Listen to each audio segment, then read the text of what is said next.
In this lesson, I want to talk about print contrast because a curve alone is not enough to get full control over our contrast. Now, Option or Alt and S, let's add our curve to our gradient here. There we go, very nice. I'm just going to select that first node, and let's talk a little bit about curves, because curves are programmed with a set of luminance versus distance ratios, so we're going to need to disturb that a little bit to get ourselves to new places.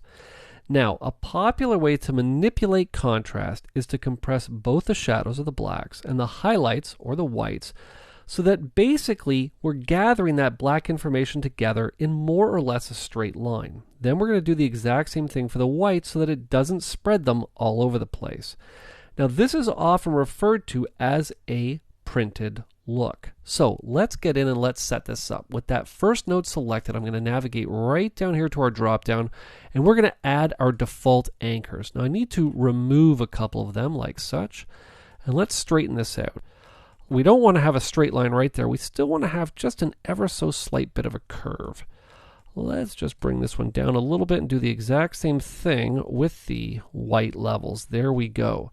So by doing this, what we've done is we've mapped the values of this image into a much smaller tonal range than we had before, but we can expand on that later. All right, same curve, much smaller tonal range. All right, next thing we want to do, I want to save this look. So let's grab a still of it.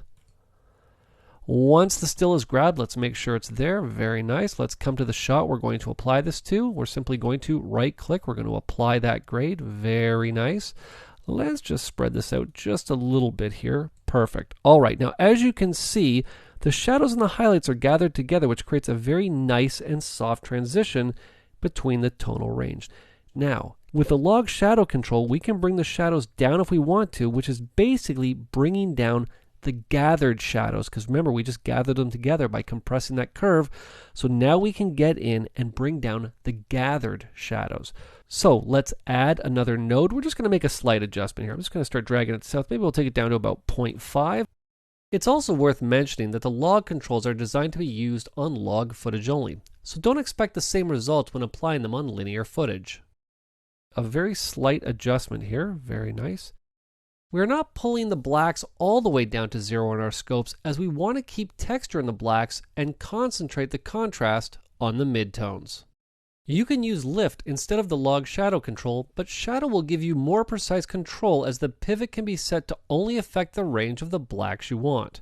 In this case, we only want to pull down the absolute lowest values. Another precise way would be to pull a luma key and pull the values down, but in this case, the log shadow control works really well. And what I'm now going to do is add a node before this here. Let's go add node. Let's add a serial before. Let's just give ourselves a little bit of space here. Very nice. And now that we have the nice rich contrast, we're going to add a little bit of color correction prior to the curve that will fall in nicely into the new tonal range that we've established. All the color corrections we do from now on are being watched through the tonal range that we have created. The colors will find their place based on this, so it's exceptionally important that we understand this order of operations. You can go back and fine-tune the contrast later, but you need to remember that contrast affects colors greatly, so keep that in mind. Okay, let's move on to the next lesson and learn more about compression techniques, as it will be important to master to get full control over the contrast and to create unique looks.